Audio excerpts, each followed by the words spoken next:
Hello everyone. Hello, hello. I'm Tony. And I'm Tali. And we are the Lazy Book Lovers. This is a podcast with book lovers who procrastinate about reading and have never-ending to-be-read piles. Ooh. Today we are doing sort of a thriller rec list, should we call it? So, what we're going to do is I'm going to blather at you about books I've read that are thrillers. Thriller, mystery, that kind of... I'm just going to talk spoilers, and there's no structure at all to this. Yeah. Good luck. I was going to try and do a more structured approach. Yeah. But the thought of writing anything down was too much, so I didn't. Yeah. Sometimes you just I was going to write myself a little bullet list, and I was like, you got to do no. what the brain will do. So, basically, I've been on a bit of a... For any long-term listeners, you know, I generally don't listen to thrillers. So, when I got back into heavy reading during lockdown, I did way too many thrillers. All I read was thrillers. Yeah. And I burnt myself out, and they all started to sound very samey, and I just got sick of it. So since then I've kind of been quite against thrillers. And for some reason... They'll come back. Yeah, for some reason this month I've read 1, 2, 3, 4, 5 that are all secluded, isolated places. Why? For what reason would you be gravitating towards that kind of literature? I have no idea. So mysterious. So, originally my idea was I was going to do some sort of like fancy researched thing about like isolated thrillers and like the history of it or blah blah blah. But instead I'm just going to talk to you about them. Fair enough. Just as we go. So the books we're talking about today should be in the description wherever you're listening, because I have been bullet pointing them. So if you see any books on that list that you're like... I'll run through the titles now. Yeah, for you. and we'll do that now. Yeah. So if any of these you don't want spoiled, go and read them and come back to us. Yeah. To have a little chat once you've read it. Or if you don't mind spoilers, keep listening. Yeah. But maybe you're like me and you'll forget the spoiler as soon as you finish listening. So there's gonna be, I think I discussed that one in the previous one. So I want to talk about the 7 Deaths of Evelyn Hardcastle by Stuart Turton. My Lord and Saviour. I'm joking, it's not my Lord and Saviour. The Family Game by Catherine Steadman. Or Steadman. The Murder Game by Tom Hindle. Oh, I meant to bring that book back for your mum. Or am I giving that to charity now? I've read it. I can't remember. I'll have to ask your mum. I forgot she lent you that. Yeah. I literally read it straight away. Oh. Who am I? Who is she? I've got a book there that I borrowed off your mum 2 years ago that I've not read. It's right, she'll forgotten. She is also of a suspected neurospicy variety. Okay, and then get these two, right? Right.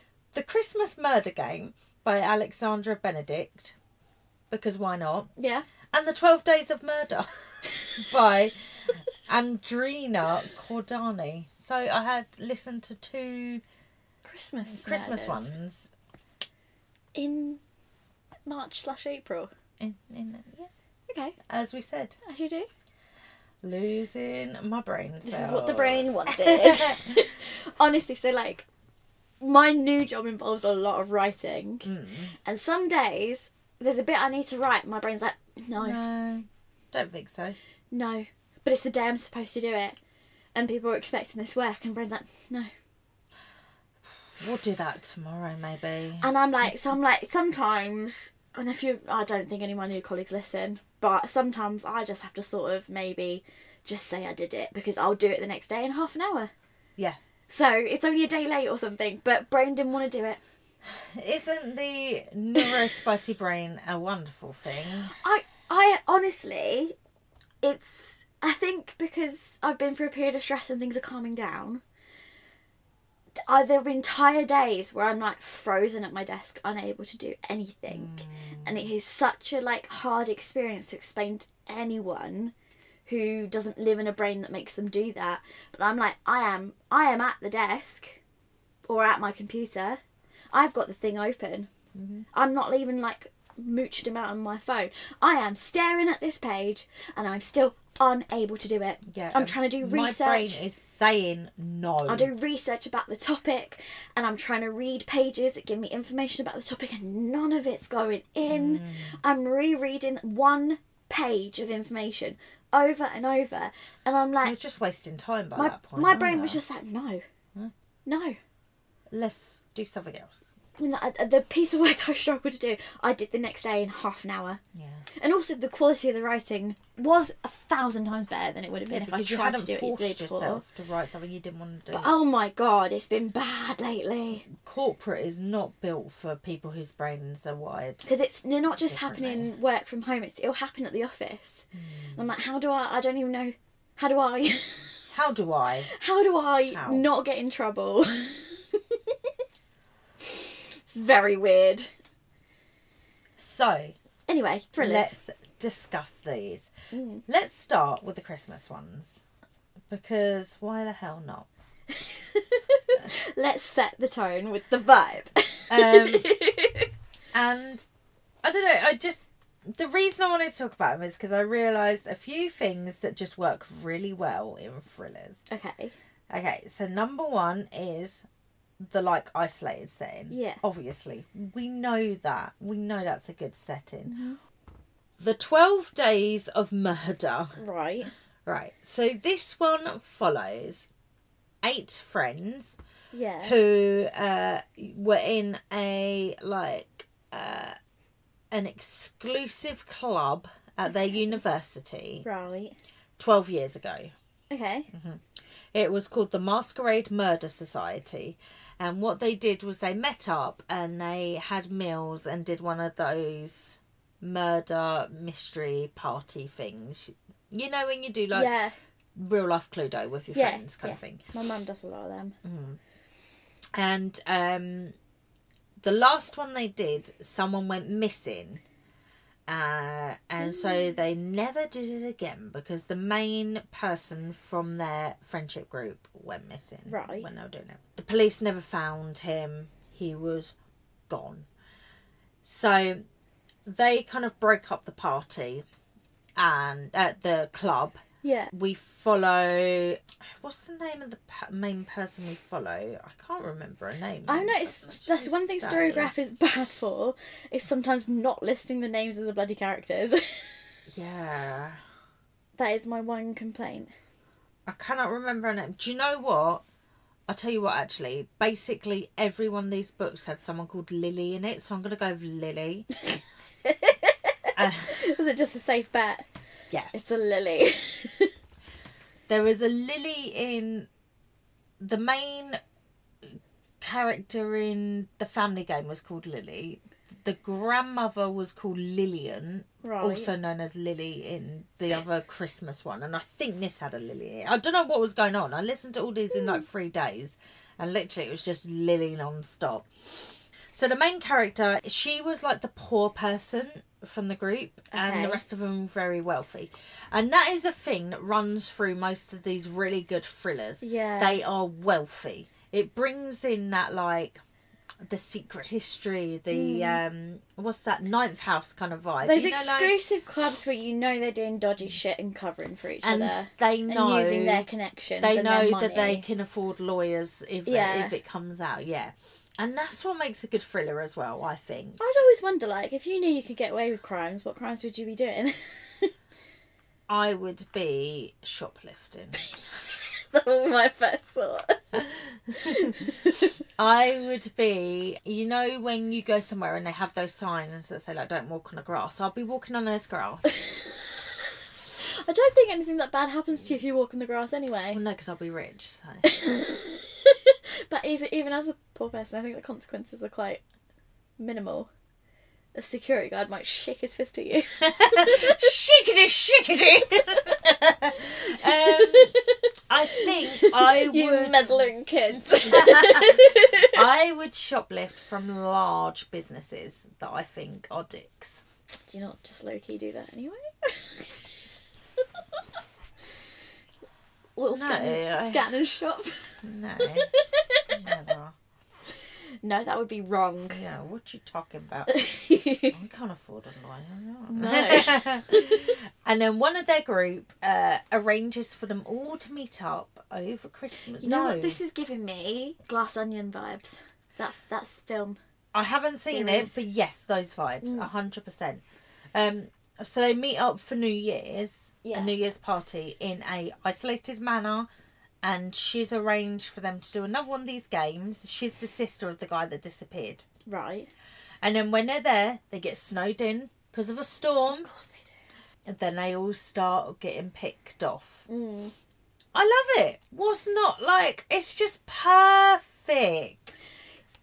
Also kind of reminds me of, it's a book by an author I can't remember, the gay author from the 1800s. That doesn't narrow it down. No. The one who has really good quotes. Oh, fuck. Oscar Wilde? Fucking, yeah. Yeah. There we go. Which book? I mean, I also can't remember the name of the book. But I've only read Dorian Gray. I'm not confident it's a book by him now. From that era of fiction. Fuck my brain. This is going to be such a menace of an episode. There's a dinner party that's in a storm and a policeman arrives and... an inspector calls? Thank you. Who's that by? Oh, I love when... Have you got it? Yeah, it's somewhere in the piles. Because I read it for A-level theatre, actually. Quite enjoyed it. Or A-level English. I've not read that. Apparently the stage show is good, though. Yeah, it's a good book. I think it would work well as a stage show. J.B. Priestley. Does that sound correct? I was going to say, I think the only novel Oscar Wilde did was Dorian Gray, right? And the rest was poetry, wasn't it? He's got more novels. Has he? I don't know. That's the only one I've read, so We can be talking complete shit. But anyway, it reminds me of that story where a policeman shows up in the middle of a dinner party. And there's like, one of you definitely killed someone. And then there's like a series of conversations that happen that lead us to the killer. So the thing about nowadays books, and it's the same with horror films. I'm going all over the place, but bear with me. Okay.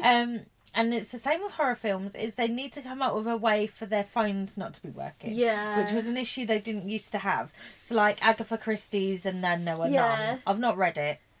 Obviously, as well, someone's screaming at the thing.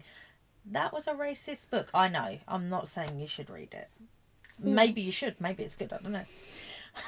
I'm just saying I'm aware it's a racist Someone book. who's very aware of plastics is screaming at us regardless right now. Yeah. And so the snowstorm is a great excuse for mobiles not to be working, isn't it? Yeah. And then somehow the landline isn't working. Oh no. What gave this one an extra twist is the people that are getting killed are then being displayed like from the 12 Days of Christmas. So the first person that gets killed off is strung up in the Christmas tree like a partridge in a pear tree. Ooh. What's the second one? Partridge in a pear tree on a second day of Christmas when you look at me. 2 calling birds. Is that it? No, 3 calling birds. 2 turtle doves. 2 turtle. Yeah.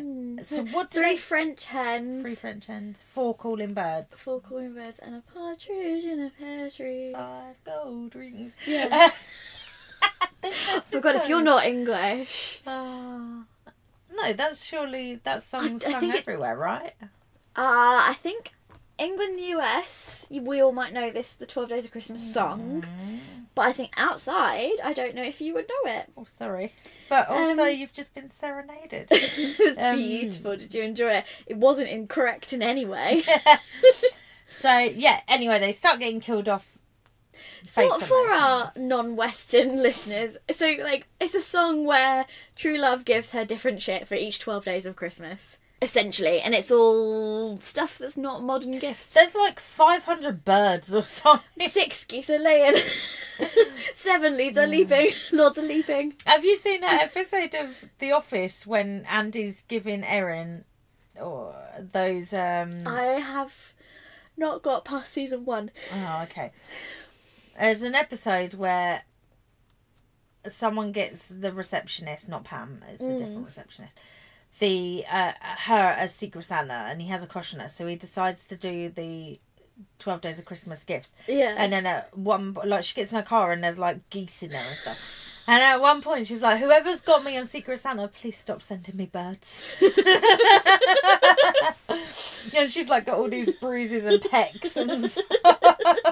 Well, geese are vicious. Yeah. You'll be trapped in a car with them. Exactly. Anyway, sorry. And then there's also like an added twist of the guy who disappeared. His girlfriend was his girlfriend was a Russian like supermodel, Right. with connections in the mafia. This book was brilliant. And there's no reason at all for her to be Russian. There's no reason for any of it. It's just literally the author was obviously like, this would be funny. Yeah. I think this is a debut as well. So I hope it was the author being funny and wasn't as serious. Yeah. I hope none of this book was serious. And she gets blamed on it. Like, she's supposedly the one doing it, and like she's in the snow in the woods watching them coming in and killing us.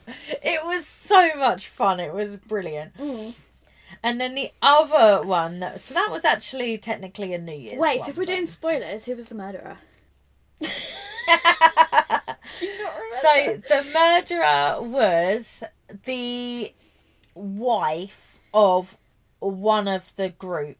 So whoever in the group had partners bought their partners because it was a New Year's one, and it was the wife of someone in the group. Ooh. Dun, dun. And not for the reason I suspected her. Yeah. But it wasn't for the reason that I thought. And to be honest, my reason was better. So What was your reason? Okay, so set the scene. Okay. So one of the characters was a surgeon. Right. Doctor, surgeon, whatevs. Something medical. And there was like this discussion about, there was a lawsuit involving him. Yeah. And someone had died. Right. And I was like, right, so it's her because she's an outsider.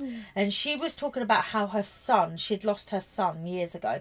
I was like, right, he was the reason her son died. And she's come to get revenge on him, and then found out, I don't know why, she's just killing his other friends for some sort of random reason. I don't know. It's probably like they're all, one of the characters was an influencer, and I was like, maybe she has something to do. I don't know.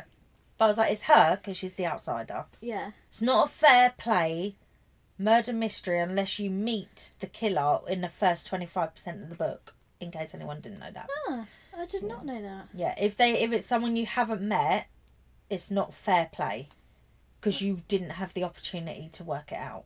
Oh, I've never heard that term before. And then it turned out she was the killer alongside the doctor guy. Oh.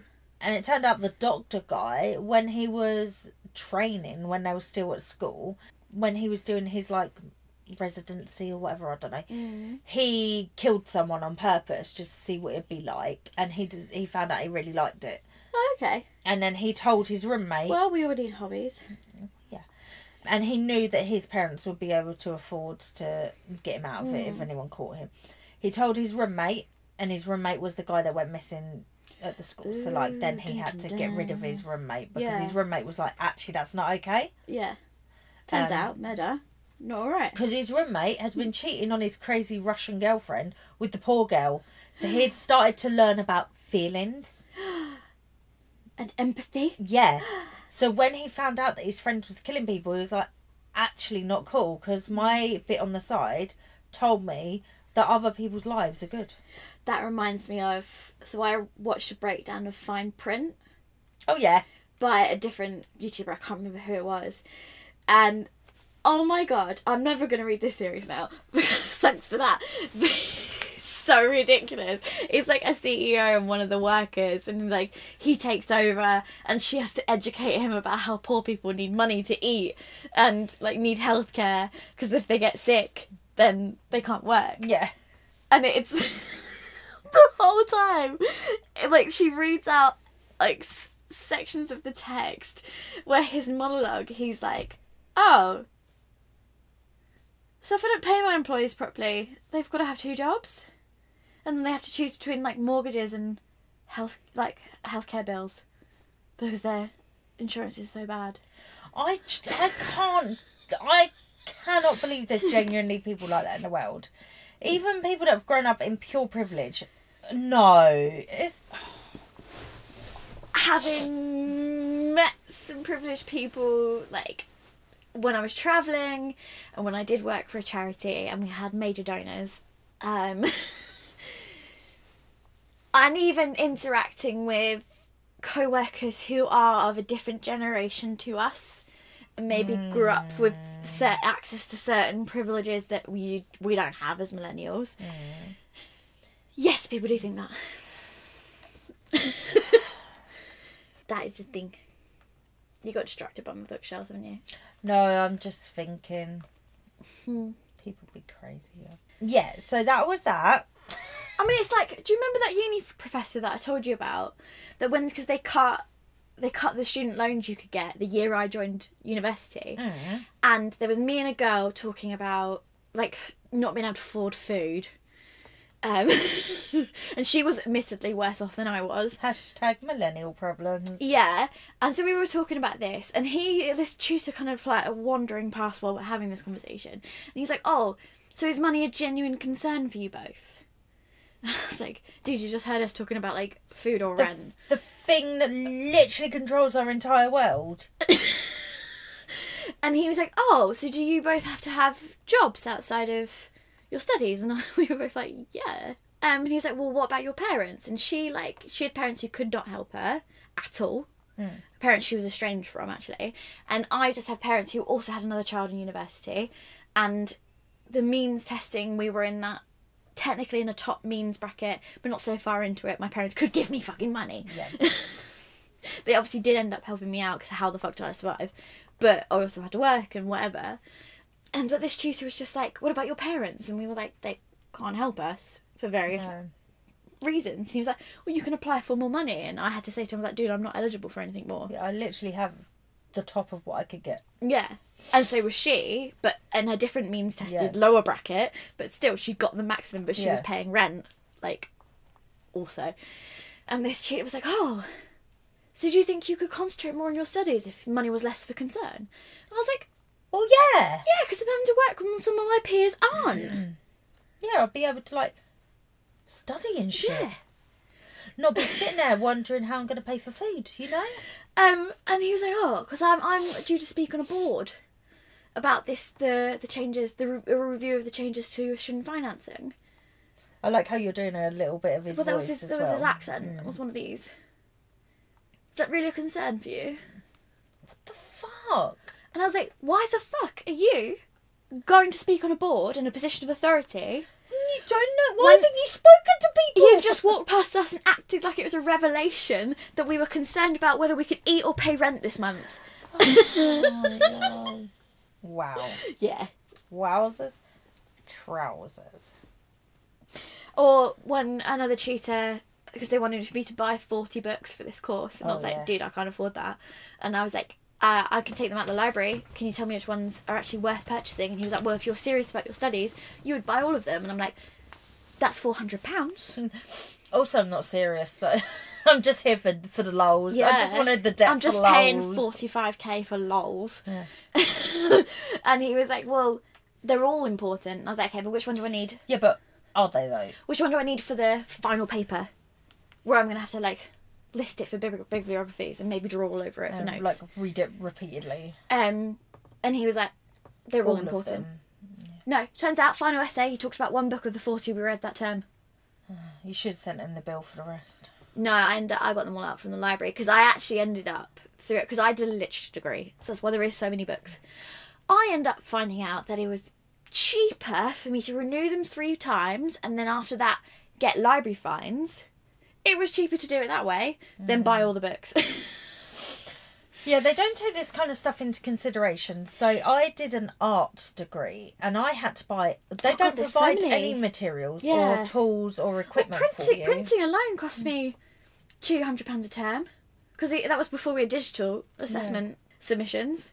So, like, at the beginning of term, to buy all of the equipment I needed, you know, that was like 300-400 quid up front. Yeah.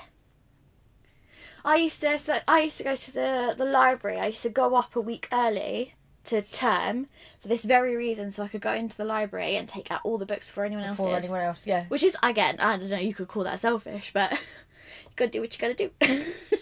But money is such a concern for you. Yeah. Or like when I found out one of them was like this specific edition that's out of print. I'm like, why do we have to have this specific edition? And he was like, oh, there's a foreword by the author that's helpful. And I was like, do you have a copy of this book? And he was like, yeah. I was like, can you photocopy that foreword? And then I can get the one that's for £1 in the charity shop. Yeah. And he was like, no. And I was like, but why? Did he have a reason why? He was like, copyright or oh, something? no, it wasn't even that. He's just being a wanker. He was like, I'm not going to do that. I was like, okay, cool. I think that was the one he said if I was serious about my studies. I think it was the same bloke. He probably just hated you. Yeah. Anyway, tangent, so sorry. The Christmas Murder Game. We're going to go on to the next one now. Yeah, do it. Okay. So, I literally listened to these one after the other. Yeah. It was great times. So this one follows Lily. I told you those Lilies. Okay, so this one was fun. Okay. I love a good fun murder time. So cosy. A bit of cosy murder time. So this one follows Lily, who there's a bit of a roundabout way of how she got here, but her mum died when she was a kid. Right. Let me go back a bit more. Okay. She's from a very wealthy family. Right. Right. They have a mansion. Yeah. On the grounds, they also have a hedge maze, which is the same exact footprint as the mansion. It's part of the charm. It was done on purpose. Right. Right. Okay. The house is called Endgame House. Right. Right. Lily's aunt, her mum's sister, owns it. Lily and her mum used to live there as well. Mm-hmm. Okay. Her aunt has three children. Mm. 2 children and then there's 2 other cousins. She's got 4 cousins. Right, okay. All roughly similar ages. One Christmas Day or Christmas Eve, one Christmas time, when Lily was a child, she goes through the maze, all like, blah, blah, blah, blah, blah, living my best life. Yeah. Because she knows the maze off by heart. It's very snowy, because it's Christmas in England. Yeah. It doesn't actually snow at Christmas in England, down the south anyway. Yeah. And she found her mum unalived in the middle of the maze. Mm. A self-unaliving. Oh. Okay. And then, because she was a child, her aunt, Lillian, who she was named after, adopts her. Right. That's the backstory. Okay. Okay. Her aunt then took her away from the house because it was full of bad memories. And Yeah, just a bit. she grew up somewhere else with her aunt. They lived somewhere else, Yeah. along with her aunt's kids. So they're technically her cousins, but they grew up like brothers and sisters. Okay, right. She's never gone back to that house ever since, and she never wanted any financial help from her aunt, who was like her adopted mum as well. And she is now a fashion designer, and she lives in London, and she's super poor because she lives in London and she's a fashion designer. She's not like a fancy fashion designer. Yeah. Her aunt Lillian is trying to get her to come back to the house for Christmas. And they used to do this Christmas game every year before Lily left, where they would have like a scavenger hunt round the house, and then whoever got to the end first out of all the kids got a big present. Yeah. And then there was also presents for all the kids. It was how they Yeah. found their Christmas presents. And Lily always was very good at it, but she used to get like bullied by her cousins so that they could have the presents instead of her. Right. So she stopped taking part and started pretending she didn't understand the clues. And her Aunt Lillian's like, this year I want to do the Christmas game again. And Lily's like, no, Yeah. I'm not coming back there. And then Lillian's like, fine, what I'm going to do is I'm going to die. And then in my will, I'm going to force you to have to come back and do the Christmas game. So that's what happens. Such an escalation. Wait, what does she die of? I can't It's actually not another remember. unaliving, is it? No. No. Yeah, but they don't know it yet. Okay. It's unaliving of another person. She gets murdered. It's been a murder. Right. Been a murder. That's a very English thing. Sorry, everyone. She gets murdered, but it's made to look like she just died of natural causes. Right. Okay. And then in the will, Lily has to go there for Christmas. So nice of her aunt. Yeah. So she goes there, right? She goes with all of her cousins, rock up, and then the solicitor lady who grew up with them and was Lily's best friend when she was a kid. Right. Because her family were like her family best friends, and they Right. looked after the will, and then when her parents died, she started looking after the will or the estate. Yeah. And those two have a bit of a leather thing going on as well. Right. All right. Side note. They never had anything when they were kids or teenagers. Yeah. But they always had eyeballs for each other. Okay. And there's some sort of vibes going on when she gets there. And she gets there, and then they read out the will, and they're like, oh yeah, so you've all got to play the Christmas game. There's 12 clues. You get 1 clue a day. You have to stay in the estate for the whole 2 weeks. And some of these cousins have kids, and they're just like, so fuck me, I guess. I'm stuck here for 2 weeks over Christmas. My kids are with a babysitter. But if we leave the estate, we lose the game. Right. And if you lose the game, whoever's the winner of the game gets the house and the grounds and all the inheritance. Of course. What a sensible thing to do. Ovs. Yeah. So, just rich people things. Yeah. So Lily's like, well, I don't care. I don't want the inheritance. I don't want any of it. I'm going to go. And then she gets like a little note that's a separate part of the will that's like from her aunt saying, if you stay into the game, I'll tell you who killed your mum. And she's like, oh, fucking hell. So... Oh, fuck me, I guess. Like, Jesus Christ. And then her aunt's also like, and if I'm dead when you're doing this game, that means I was killed as well. Wow. Right? Who is this prophetic aunt? So Lily's like, well, I guess I've got to frickin' do this then. But technically, Lily actually inherits it all because it went, after Lillian died, it went to her mum, and as her mum's not alive, it comes to her. So she has to sign away her rights to it all to play the game. Why she does that, I don't understand. Yeah. And then every day, so it's just these guys, I think there's like 10 of them, and a housekeeper. That's it. Right. No one else is allowed off the estate or on the estate for 2 weeks. Okay. And whilst this happens, there's a snowstorm. Of course. How convenient. And also they have to give up all their so many snowstorms in the UK. They have to give up their mobiles before they, like, the solicitor takes the mobiles away. So every morning they get given the clue.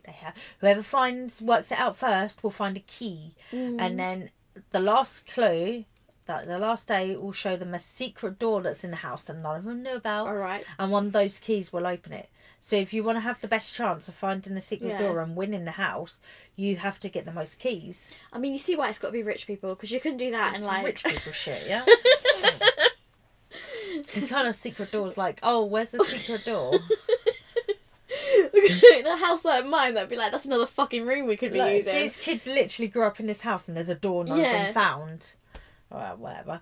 And then, so they all kind of pair off. So there's like, one of her cousins is there with her wife, and they're obviously a pair. There's this one called Zara who her trademark thing is she's a bitch. That's her thing.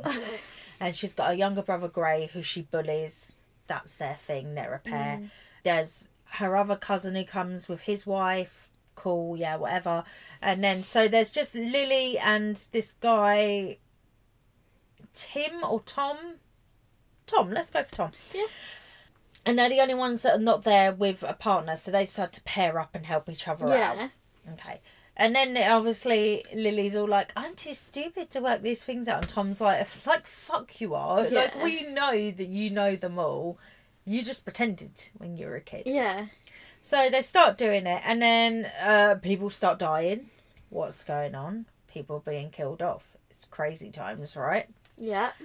Okay, so all this crazy stuff is happening. People dying. There's a snowstorm. And then it must be one of them that's killing the other people off to win the house. And everyone's like, well, it's clearly Zara because she's trademark bitch. Of course. And then full spoilers. Anyway, oh yeah, it turns out that Lily's pregnant, that she's hiding from anyone. Right. Because she was pregnant before she signed the contract. She didn't actually sign it over. It goes to her kid. So she signed over the inheritance and it goes to her kid, whatever. Okay. That's just a side note. So she's like, right, it gets down to like 2 people left. They're all being killed off. Well, there's Lily, she's whatever. Yeah. And then it gets down to Zara, who's the trademark bitch, and Tom, who has been helping Lily. And her and Tom are like, right, we've got to take down Zara because she's clearly the killer. And then she walks out, and what's this? Zara and Tom, cousins, are getting it on. Oh, I love a bit of casual incest on the estate. Anyway, so they've been teamworking it. Oh. And then Tom kills Zara. Of course. And then he's like, come on, Lily. Fucking Tom. And I'm annoyed because Tom was nice all the way through. And he actually got me. We were rooting for Tom. He got me. And then, I can't really remember what happens at the end. The solicitor's been hiding in the secret room, watching them the whole time on CCTV or something. So she's been watching, like, murders? Oh, yeah, basically. And she's then, like, her bestie's out there in Murder House, and she's like, this is fine. It was in the will that I have to sit here. And it turned out that I take my job very seriously. Turned out that her housekeeper was actually her aunt's secret wife. What the fuck? What is this book? And at the end, Lily and her baby and her lesbian solicitor get it all. It's fine. What is that book? Oh my god. Okay, and also speaking of rich people. Okay. So I read The Family Game by Catherine Steadman. This is just so unhinged, this whole episode. I'm sorry, everyone. Have you watched Saltburn yet? No, because I know I want to embrace Very much on this vibe. Oh, maybe I should do it quickly. Apart from the gross bits, but yeah, just say I just had a bit of spice. Spice. But icky spice. So this one is about some rich people. Right. In a house. In a mansion. We're not saying that we're suspicious of the upper classes in the UK. That's weird. That's suspicious. It's like that film Ready or Not. Is that what it's called? Yeah, when she marries Margot Robbie. Is it Margot Robbie? It's not Margot Robbie. It's Weaving. What's her name? The one that looks like Margot Robbie, but isn't Margot Robbie. Samara Weaving? Samara Weaving, yeah. And she marries into that rich family and then they have to play like hide and seek in the house, but her new husband doesn't tell her that it's to the death. Yeah, I feel like I've watched that. And she runs around in a wedding dress the whole Yeah, time. I've watched that. And then, spoilers for this film, at the end, She they fucking are wins actually the day. demons, aren't they? Yeah, their heads explode. Oh, I don't remember that. Oh. Okay, so this book, The Family Game. Mm-hmm. Okay, so these are the rules. Listen carefully, do your research, trust no one, run for your life. So Harriet Reed is newly engaged to Edward Holbeck, the heir to an extremely powerful American family. When Edward's father hands her a tape of a book he's been working on, she is desperate to listen. But as she presses play, it's clear this isn't a novel. It's a confession to murder. Murder. Feeling isolated and confused, Harriet must work out if this is all part of a plan to test her loyalty or something darker. So, yeah, it's like she's an author and she gets given this by when she first... Oh, yeah, so they get engaged. Right. And this is the first ever time she meets his parents. They're already engaged. They've already been dating for like 2 years or something. Okay, that's weird. She's British. She's moved to America to live with him. And he's not introduced her to his family because they're weird. Okay. Still, 2 years in is a bit much. And he said that he's basically like, they'll think you're a gold digger. So, yeah. So hiding you away is the way to get around that. Yeah. Yeah, so she's trying to work on this book that's already overdue. And then Edward Oh, Edward's dad is not good. Is he? I feel like he's called Edward as well. He gives her, I think he's Teddy. He gives her this tape, and then firstly she has a mission of trying to find something to play a tape because it's a tape, and she has to like go and find something to play it. She starts to realise it's a murder confession, and she's like, oh, that's like, what do? Do I take this to police? She's like, or shall I just use it to write my book? Because I need to hand in a book and I've not got one yet. So shall I just use it to write my book? I mean, there's being writer's blocked, and then there's... This one was really good. The other two were like silly, but this one was really good. And so she, for some reason, she doesn't listen to the tape all in one go. She like listens to it in between some chapters. All right, of course. You know, and then she listens to a bit, and then she goes and does a bit of her life, and then she comes back and listens to another bit. If you found like a real life murder confession, would you listen to that slowly? No. Would you be like, I'm going to savour this? Like a fine wine. Even if you were like, low key, won't report this. You wouldn't do that in multiple sittings. And she has this like a police liaison. He's a retired detective that she's been introduced to for her previous book, so she can talk about like make her book sound realistic with the crime stuff. And she's talking to him, and she's like, say if this happened, would the person who found it be in trouble? Da da da da. It's for a book I'm writing, and he's like, Sure it and she's like, yeah. So imagine like this family was so wealthy, and she got a recording that one of them had murdered someone, but she knows if she goes to the police they'll be able to buy their way out of it. And he's like, you're engaged to that really wealthy family, aren't you? And she's like, irrelevant. Nothing to do with my question. Don't be so nosy. It's like, firstly, she'd be a dickhead if she doesn't get a second copy of it. And she's like, good point, I'm going to go home now for no reason. I'm going to find out how you copy a tape. Yeah, and she leaves it recording like in her office. Just like playing out loud, recording it on her phone. And she goes and chats to her fiance. And then he leaves the room for something. And then she realises he's not come back. And he's in her office. And she's like, oh, fuck a duck. And she runs in. And she's like, did you hear anything? And he's like, no, I press play on this and it's just silent. And she's like, oh, that's good. And then she listens back and it's all been erased. And she's like, oh, I'm so stupid. I didn't record it. I erased it. Yeah, you are stupid, aren't you, you dumb bitch? Oh, yeah, she's also pregnant as well, by the way. Why are they always pregnant? For extra lols, I guess. So, this was really fun. This one was, like, really, really good. Okay. I'm going to do spoilers now, but this one I recommend you go listen to. Or read. But I'm going to spoil it. So, the killer was her fiancé. He was the killer of many a woman. And then when he finds out, he's like, I knew you were a kindred soul because I know that you killed your parents. And she's like, oh, how did you know? Dun, dun, dun. Yeah, right. Why'd she kill her parents? I can't really... Were they baddies? Yeah, and there was some sort of car accident and she was just like, lols, and just left them to die. Or she set them on fire. I was like, I don't know. Car crash, set on fire, 6 of one, half dozen of the other, same. Maybe they drowned. There was an element involved. And he like, Fire, earth, I wind, can't. water. And this is pure chaos right now. I can't remember if it happened in this book or one of the other books, but like, I think he kills his dad with an axe to the head, and she's like, bitch. She survives. Obviously, with her son, who she names after him, and it's like, of course, one day I'll tell you that your dad was a prick. I don't know. Anyway, that's the end of that. She writes a book about it. Done. That's the one way to get new material. Okay, and then I'm not actually gonna do the Stuart Turton one, but I am gonna do Murder Game by Tom Hindle, which is one I borrowed off your mum. Okay, right. So this one follows a wealthy man.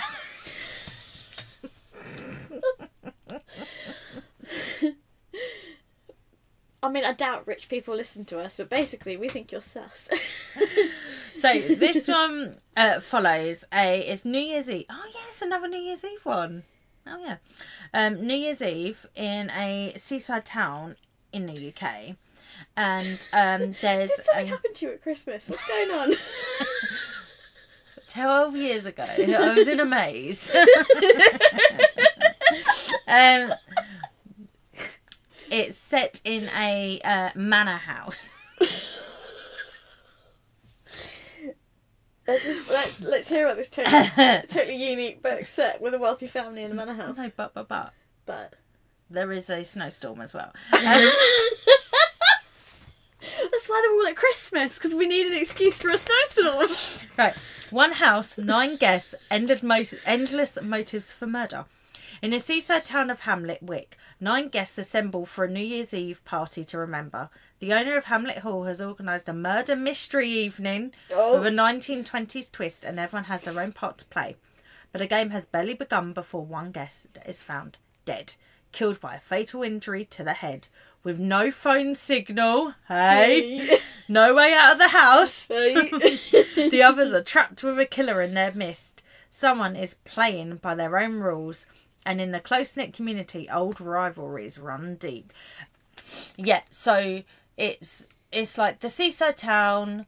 There's all of this crap of people that have died in the past in the seaside town, and no one was ever convicted. There's a wealthy man who left the town. He's a big, like, business tycoon. And then there's the manor house that a guy wants to turn into a hotel, a luxury hotel. And this is like his last-ditched attempt to get some money for it. So he decides to do a New Year's Eve murder mystery night. Well, it's not actually him. It's like his assistant that puts it on. And a whole bunch of people from the village come up, or from the town. So there's, like, the woman who wants to run for mayor, or is running for mayor with her husband. There's the reporter. He's come to report on it. The local reporter. There's, like, the couple that own the local shop. There's there's a lighthouse in the town. Of course. Which someone jumped off it or fell off it. Someone died off it years ago when they were kids. They're all roughly the same age. They're all very connected because it's a small town. And so the lighthouse has been, like, out of bounds ever since. And the mayor lady, or the lady who wants to run for mayor, wants to turn it into a museum and a memorial for the guy that fell off. Right. And the wealthy tycoon guy bought it and is having it knocked down and turned into a luxury house. He's building a luxury house there instead. And the whole town's against it. And the reporter's been writing about it. I like houses on a big enough plot of land to become a luxury block of flats. I thought they were notoriously on the edge of cliffs. That's the point of a lighthouse. Yeah. Okay. No, just one apartment, just for him. Oh, okay. Just him. Just his holiday home on the edge of a cliff. All right. In the town he's never returned to. No further and questions. has no interest of returning to.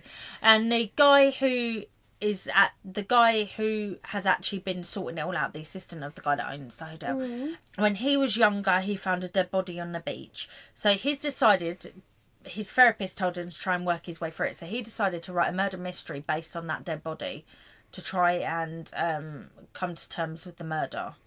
So he's having everyone replay it for himself. For his own personal therapy. There's exposure how therapy. Very millennial of you. Yeah, it's exposure therapy, and then there's that. And then, so they're all there sitting down ready for their dinner. And then the final guest, they're waiting for the final 2 guests. And who should it be? But the wealthy man come back to the town. And he's come with his daughter. His teenage daughter. Right. She's the one that actually arranged it. Also, no one knew he was coming because she did it all under her name. Right. She wants to come and see the town. She's never been there. She wants to come and see it because her dad will pass her the business one day, and she wants to see what's the crack with this lighthouse. Okay. He's the first one to die. Obviously, everyone there hates him and has a reason to kill him. Okay. Yeah. Right. And then some other people start dying who are clearly witnesses to it. And it turns out it's all related to those previous deaths. So, like, he was slightly to blame for the kid that fell off the lighthouse. He was a teenager at the time as well. He was egging him on up there drunk, like, yeah. And he fell off and died off the lighthouse. Right. He never told anyone. So it looked like the kid jumped off the lighthouse. Right. His parents were the one that ran the shop. Yeah. Okay. So that's why they were pissy with him, because they believed he killed their son. Oh. Then the person that died on the beach that Will found, Yeah. that was killed by this dude, the wealthy dude. Right. And he killed him because he'd been boning his wife. Right, of course. And he's actually the real dad of his daughter, the guy that died on the beach. Ooh, okay, that's a twist. Oh, yeah. So there's some actors there who have been hired for the evening to do, like, some roles to help role play the whole thing and to get the murder mystery going along. So one of the actors is the mum and the wife. Yeah. And she's been hiding so that they don't see her. And she's the killer. She's just going around killing them. Pretending she's an actress. Oh my god, these books. There's so much packed into these books. And then at the end, she, like, is up on the lighthouse trying to escape. She tries to escape, so she runs up to lighthouse. Of course. Up to the top of the lighthouse. The storm's there, and she's like, ah! Do you know what? When I'm trying to get away with murder, what I do is go to the top of a very tall building whose entire purpose is to light people's way.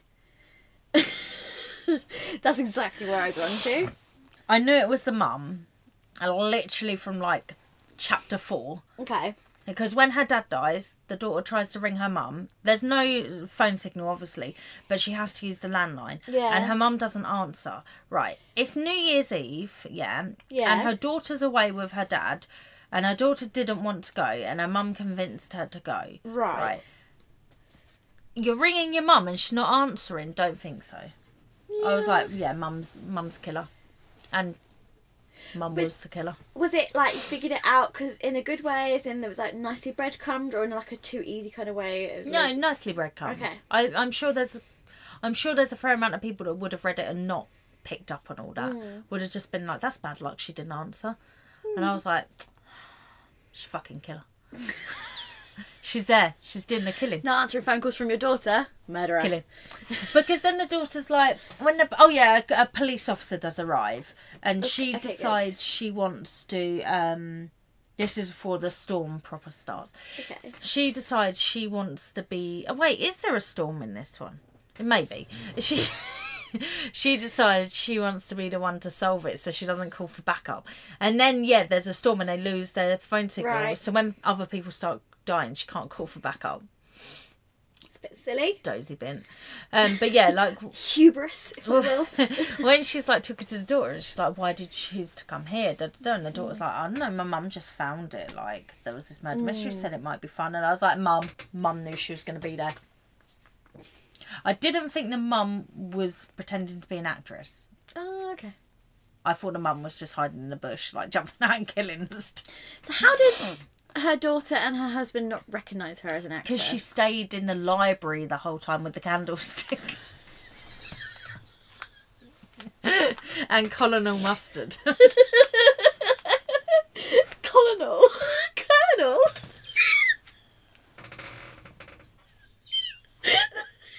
Sorry, wheezy laughs.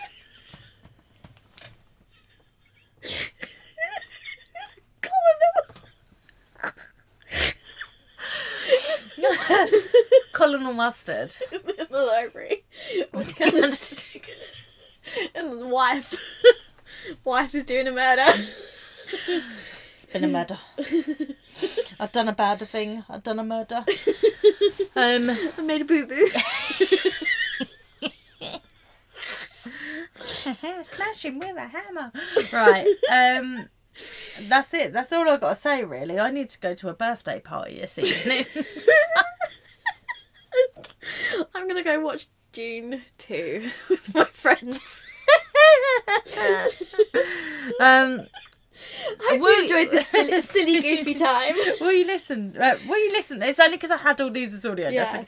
Will you read any of these? Probably not now. Tell me any you should read. Any that I should read. Out of all of these, I definitely recommend... Okay, the murder game was fun. The Christmas ones... Yeah, they were alright. I definitely recommend the family game, even though I just ruined the whole thing. I now have... I got the Catherine Steadman has another book, and my library loaner that has come up. So I will let you know what I think about that next time. It's called The Disappearing Act. A gripping new thriller. Gripping. I wonder if there's rich people or storms. It does very much Isolated give me settings. that, like Iris Saltburn or Glass Onion, Knives Out. Yeah. That whole vibe. All the things that I want to watch and haven't got around to because I'm too busy watching the same stuff over and over. Did you end up rewatching BoJack Horseman? No, I just watched some video essays about it for like 10 hours. Okay, good job. I am going to rewatch it. No. I'm watching the Rugrats at the moment though. No, you've just resurfaced again. I'm watching the Rugrats at the moment. And then I'm going to watch All Grown Up. Oh, and the Rugrats movies. Okay. I'm on a Rugrats thing. Well, that seems fairly wholesome. I'll let you off. I might afterwards watch... Fucking Shadow and Bone. This is now feckin' cancelled. No, I was going to watch Still Hey angry. Arnold. Still angry I haven't watched that. Watch Hey Arnold. As told by Ginger. Alright. Big plans, big plans, big plans.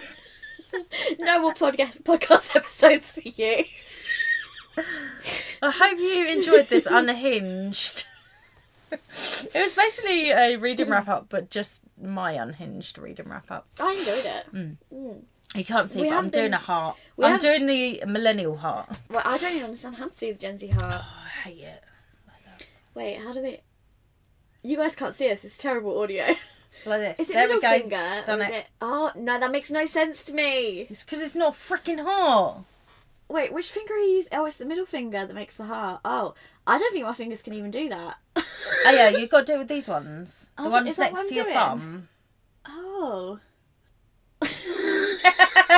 No, like your little one and the one next to your little one don't get involved. Oh, So your pointer finger is the down, your middle Okay. finger is the heart. okay. There you go. I still don't think mine It's looks not as natural good. at all, is it? No, that's so awkward. You've got to practice it a lot. How they just do it so quick? They're like, choo, choo. You know when they hold out like half a finger? That's awful. That was terrible audio. But we just made it a really demented heart. Using the Gen Z heart, which if you don't spend any time online, none of that was good for you. Please follow us wherever. Please rate and review us wherever you listen to podcasts. Please follow us on Instagram or TikTok or whatever. You can join us on our Facebook group, Lazy Book Lovers Podcast. We'll see you next week. I'm sorry for this episode. Bye. Goodbye.